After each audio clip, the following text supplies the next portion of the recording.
नमस्कार दोस्तों। मेरा नाम डॉक्टर गौरव गुप्ता है और मैं रेडिएशन ऑन्कोलॉजिस्ट हूँ बालको मेडिकल सेंटर रायपुर में। तो दोस्तों, इस फेसबुक लाइव के माध्यम से मैं आप लोगों से रूबरू हो रहा हूँ। और चूंकि नवंबर एक मेंस हेल्थ मंथ के रूप में हम लोग ऑब्जर्व करते हैं, तो हम लोगों ने सोचा क्यों ना हम मेंस जो पुरुषों के कैंसर्स होते हैं, कौन से कॉमन कैंसर्स होते हैं, क्यों ना हम इस पे चर्चा करें। तो दोस्तों, शुरू करते हैं कि सबसे ज्यादा कॉमन कैंसर्स इंडिया में पुरुषों में कौन कौन से होते हैं।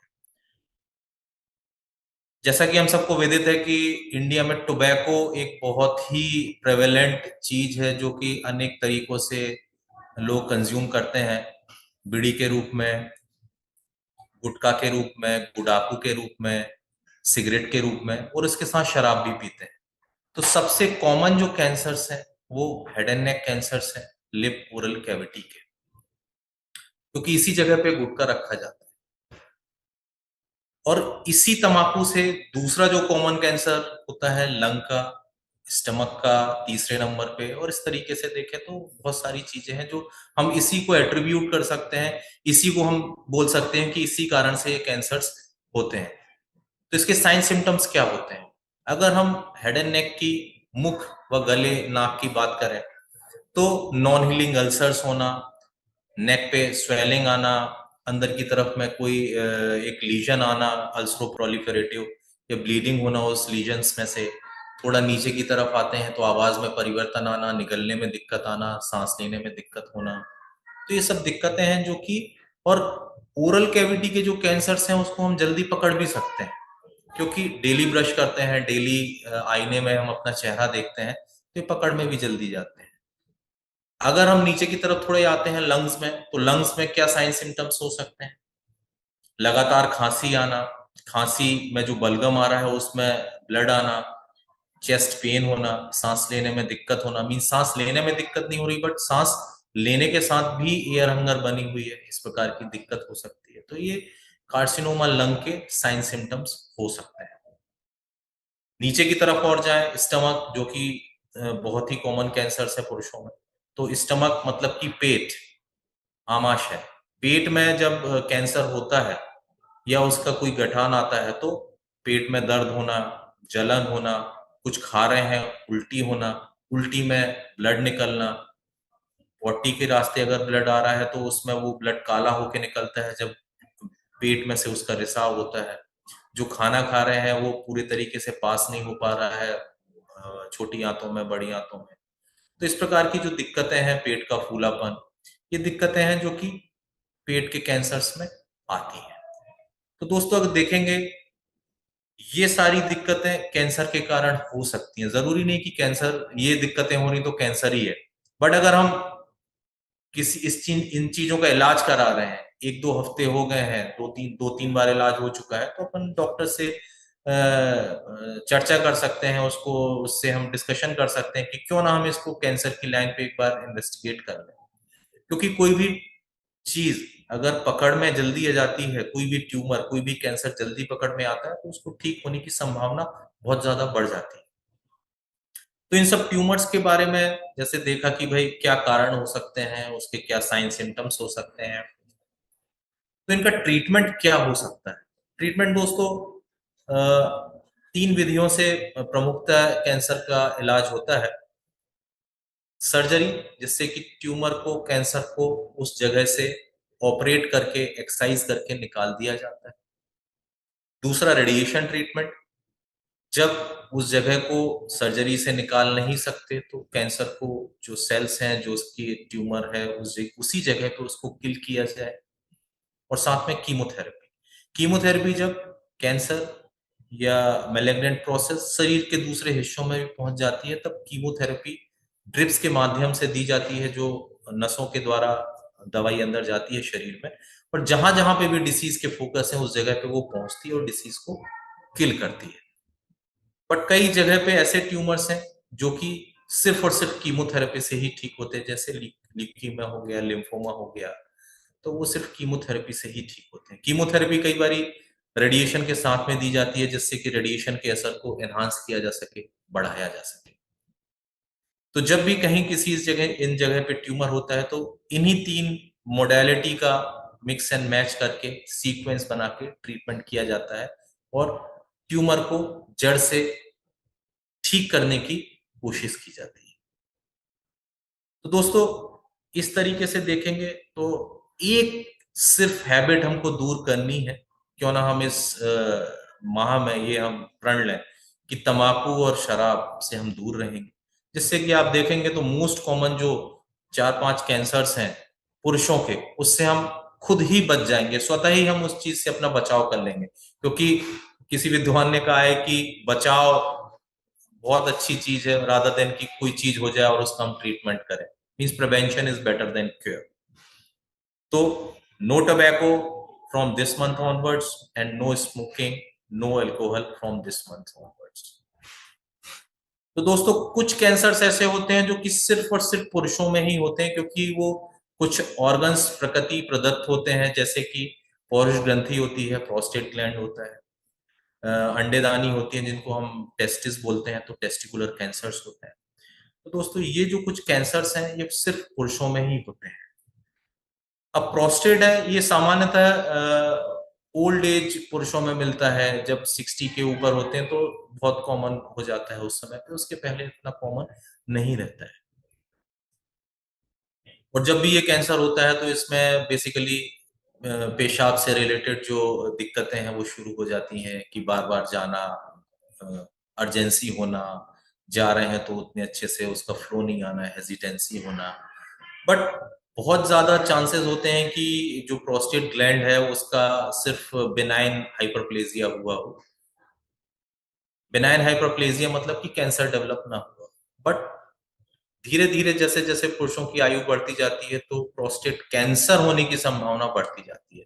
उस सिचुएशन में फिर पीएसए बढ़ जाता है। टेस्ट जो होता है, एक पीएसए बोले तो प्रोस्टेट स्पेसिफिक एंटीजन होता है, ब्लड के सैंपल में जैसे हम सीबीसी की जांच करते हैं, यूरिया क्रिएटिनिन की जांच करते हैं, इसी प्रकार से हम पीएसए की भी जांच कर सकते हैं, देख सकते हैं। उसकी एबनॉर्मल वैल्यू हमको ये संकेत देती है कि हमको शायद देखना पड़ेगा कि आगे प्रोस्टेट में क्या हो रहा है।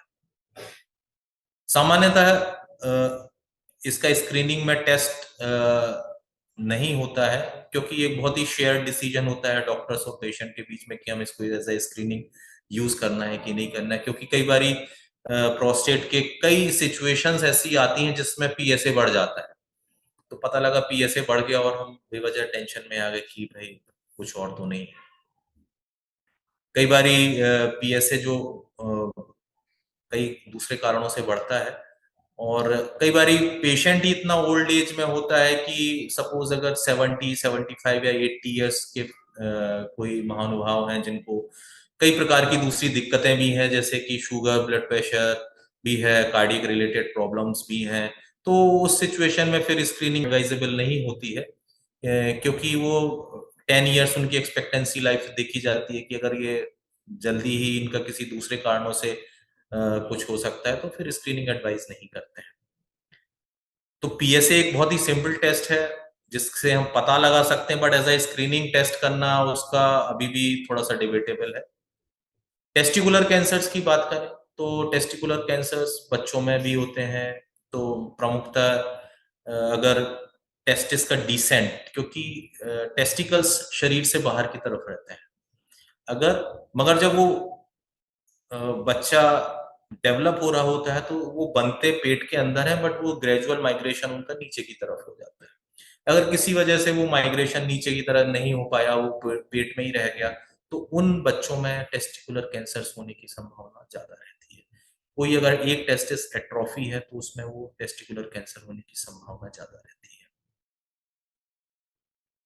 इसके साइन सिम्टम्स देखें तो एक बड़ी ही पेनलेस टाइप की स्वेलिंग हो सकती है टेस्टिकल्स के ऊपर, और प्रमुखता यही एक साइंस रहता है। इसी को फिर जब फर्दर इन्वेस्टिगेट करते हैं, ये तो वो खुद ही देखता है कि यार ये मेरी टेस्टिस थोड़ी सी एनलार्ज हो गई है, या उसका जो सेक्सुअल पार्टनर होता है वो देखता है कि हाँ ये थोड़ा सा टेस्टिस बड़ा लग रहा है। जब उसको फिर आगे टेस्ट किया जाता है तो फिर धीरे धीरे करके वो पता लगता है।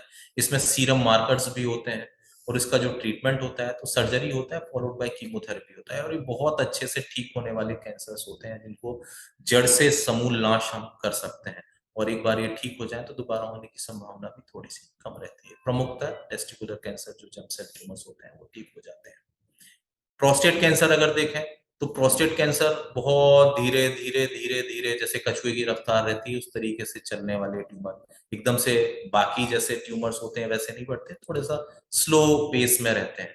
इसलिए इनके ट्रीटमेंट भी इस तरीके से डिजाइन किए गए हैं कि अगर बहुत ही अर्ली स्टेज में प्रोस्टेट कैंसर है और जिस महानुभाव को ये कैंसर हुआ है उसकी एज अगर 80 है और उसको बहुत प्रकार की दिक्कतें हैं, तो संभावना है कि हम उनका इलाज ही ना करें। तो वेटफुल वॉच कर सकते हैं, सर्वेलेंस कर सकते हैं। और बट अगर कोई ऐसा व्यक्ति है जो 60 से 65 साल की उम्र में है और काफी तंदुरुस्त है और उनको कोई और दिक्कत नहीं है, देन उस केस में फिर हमको ट्रीटमेंट करना पड़ता है depending upon the stage of tumour, कि किस स्टेज पे है, तो उससे हम फिर वो ट्रीटमेंट करते हैं। तो दोस्तों अगर आपके मन में कोई भी सवाल, कोई भी डाउट, कमेंट है तो आप चैट बॉक्स में डाल सकते हैं, क्वेश्चंस मेरे से पूछ सकते हैं, तो I will be very happy to answer. या there is one question, PSA test क्या है और करना चाहिए या नहीं? मैं अभी थोड़ी देर पहले इसी पे डिस्कशन कर रहा था। पीएसए एक टेस्ट होता है जिससे हम प्रोस्टेट कैंसर, प्रोस्टेट की एबनॉर्मेलिटीज को जानने के लिए हम यूज कर सकते हैं। PSA means prostatic specific antigen. ये ब्लड से एक सैंपल विड्रॉ किया जाता है और उससे हम ये टेस्ट करते हैं। बट सामान्यतः एज अ स्क्रीनिंग अभी भी ये डिबेटेबल है, क्योंकि अगर बहुत ज्यादा ओल्ड एज है कोई व्यक्ति और उनको बहुत सारी दिक्कतें हैं तो स्क्रीनिंग एडवाइजेबल नहीं है। कई बारी बहुत सारी प्रोस्टेट की ऐसी दिक्कतें भी होती हैं जिनमें प्रोस्टेट पीएसए बढ़ जाता है, तो उस समय भी ये एडवाइजेबल नहीं होता। तो ये this is a share decision between doctor and patient कि हमको इस एज अ स्क्रीनिंग यूज करना है कि नहीं करना है। ऑल्दो अगर जब वैल्यू एक हद से ज्यादा बढ़ जाती है, एक लेवल से ज्यादा ऊपर हो जाती है, तो डेफिनेटली इट शोज कि there is malignant process in the prostate. तो we can use this test for detection and further. एक बार जब ट्रीटमेंट कंप्लीट हो जाता है पेशेंट का, तो ऑन फॉलोअप इस टेस्ट को हम लोग यूज करते हैं कि ये टेस्ट का वैल्यू बढ़ तो नहीं रहा है, इसका स्तर बढ़ तो नहीं रहा है शरीर में। अगर बढ़ रहा होता है तो दोबारा से हम लोग जांच करके देखते हैं कि ट्यूमर दोबारा आ तो नहीं रहा है, अगर आ रहा है तो उसका ट्रीटमेंट करते हैं। वो एक और क्वेश्चन आया है, क्या मेल को भी ब्रेस्ट कैंसर हो सकता है? ये बहुत ही अच्छा सवाल है। ब्रेस्ट नॉर्मली फीमेल्स में होते हैं, बट ब्रेस्ट कैंसर्स मेल में भी हो सकता है। एंड हम लोग रेगुलरली ट्रीट करते रहते हैं। हर 3-4 महीने में एक पेशेंट हम लोगों के पास इस प्रकार से आ जाते हैं मेल ब्रेस्ट कैंसर के। तो डेफिनेटली हो सकता है, और इनका ट्रीटमेंट वैसे ही होता है जैसे कि किसी एक महिला का ब्रेस्ट कैंसर का treatment. Thank you very much.